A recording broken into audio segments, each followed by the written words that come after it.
عورت کی ڈھال۔ ایک عورت جب اپنے شوہر کے سامنے جھک جاتی ہے، اپنی انا اور ضد سب کچھ قربان کر دیتی ہے، تو پوری دنیا پہ حکومت کر سکتی ہے، کیونکہ اس کا شوہر اس کے سامنے اتنی مضبوط ڈھال بن جاتا ہے کہ کسی کو اسے کچھ کہنے نہیں دیتا اور اس کو کبھی گرم ہوا تک نہیں لگنے دیتا۔ ایک عورت کا پیار حاصل کرنے کے لیے دولت معنی نہیں رکھتی، بلکہ اس کی سوچ سے بڑھ کر اس کو پیار اور عزت دینی پڑتی ہے۔ شوہر کو پسند ہے بیوی کو شاپنگ کرانا، کیونکہ وہ عورت کے نصیب سے کماتا ہے۔ جب عورت پر خرچ کرتا ہے، اس کے مال و دولت میں برکت پیدا ہوتی ہے۔ وقت اور بیوی تنگ تو کرتی ہے، لوگ جب ساتھ دیتی ہے تو زندگی بدل جاتی ہے۔ میاں بیوی کا رشتہ اتنا میٹھا ہے کہ اگر کوئی ایک بیمار ہو جائے تو دوسرے کی راتوں کی نیندیں اڑ جاتی ہیں اور اپنی جان کی پرواہ کیے بغیر اس کی خدمت کرتے ہیں۔ بیٹیاں جب سسرال میں خوش ہوں تو وہ خود ہی میکے جانا کم کر دیتی ہیں۔ شوہر کے بغیر دل نہیں لگتا۔ اگر شوہر اچھا ہو تو بیوی برے سسرال میں بھی گزارا کر لیتی ہے۔ میاں بیوی کا رشتہ وہ واحد رشتہ ہے جس میں ایک دوسرے سے کئی بار لڑائی اور بار بار محبت ہوتی ہے۔ عورت اپنے بچپن میں اپنے باپ کے لیے برکت کے دروازے کھولتی ہے، اپنی جوانی میں اپنے شوہر کا ایمان کامل کرتی ہے، اور جب ماں بنتی ہے تو جنت اس کے قدموں تلے رکھ دی جاتی ہے۔ اگر میاں بیوی میں لڑائی ہو جائے اور غلطی چاہے خاوند کی ہو یا بیوی کی، انہیں آپس میں معافی مانگ لینی چاہیے، کیونکہ سب سے زیادہ خوشی اللہ تعالیٰ کو میاں بیوی کی صلح پر ہوتی ہے۔ بیوی کون ہے؟ سمندر نے کہا بیوی وہ ہے جو شوہر کا دکھ خود میں سما لیتی ہے۔ جنت نے کہا بیوی کے بنا شوہر کی جنت میں بھی کوئی اوقات نہیں۔ آسمان نے کہا بیوی وہ ہے جو شوہر کے ہر درد پر روتی ہے۔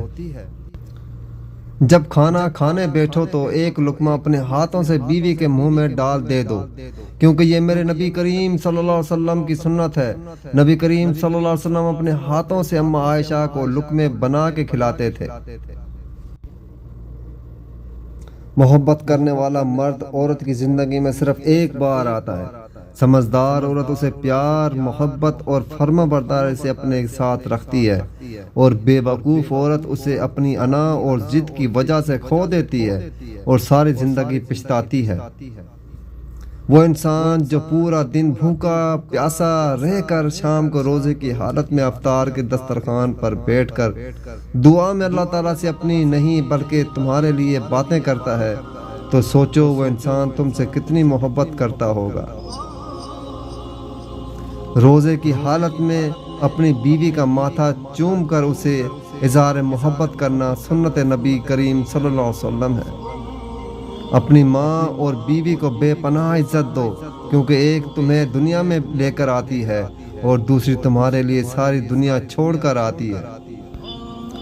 عورت کو مرد کے سامنے کبھی اونچا نہیں بولنا چاہیے، کیونکہ یہ وہی بندہ ہے جو آپ کی روزی روٹی کے لیے گھر سے باہر ذلیل ہوتا ہے اور گالیاں بھی سنتا ہے۔ ایک آپ پر اس کی حکمرانی ہوتی ہے، کر لینے دیں۔ مرد کو بادشاہ بنا کر دیکھ لیجئے، بلکہ خود بن جائیں گی۔ دنیا میں اگر آپ کو اچھی بیوی اللہ نے دے دی ہے تو سمجھ لیجئے آپ سے زیادہ دولت مند آدمی دنیا میں کوئی نہیں۔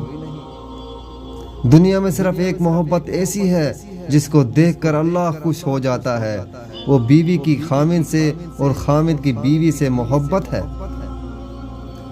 اچھا ہم سفر وہ ہوتا ہے جو آپ کی عزت کرتا ہے، جو آپ کی چھوٹی چھوٹی خواہشات کا خیال رکھتا ہے، آپ کے ساتھ مذاق کرتا ہے، آپ کا مذاق بننے نہیں دیتا، جو آپ کے آنسوؤں پر پریشان اور آپ کے خوش ہونے پر خوش ہوتا ہے۔ مرد پڑھا لکھا ہو کر بھی ان پڑھ عورت کو قبول کر لیتا ہے، لیکن اگر عورت 2 لفظ زیادہ پڑھ جائے تو اس کو اپنے معیار کا شوہر چاہیے۔ جب شوہر اپنی بیوی کو حقیقی محبت دیتا ہے تو بیوی اپنے والدین سے بھی بڑا درجہ اپنے شوہر کو دے دیتی ہے۔ میاں بیوی کا رشتہ وہ پاک رشتہ ہے جس میں اگر وہ باہر بھی ایک دوسرے کا ہاتھ تھام کر چلیں تو کوئی کچھ کہہ نہیں سکتا، کیونکہ نکاح میں طاقت ہے جو معاشرے کا منہ بند کر دیتا ہے۔ بیوی ایسی ہونی چاہیے جو لڑائی کے بعد خود بولے اب تو ناراضگی چھوڑ دو، بچے سو گئے ہیں۔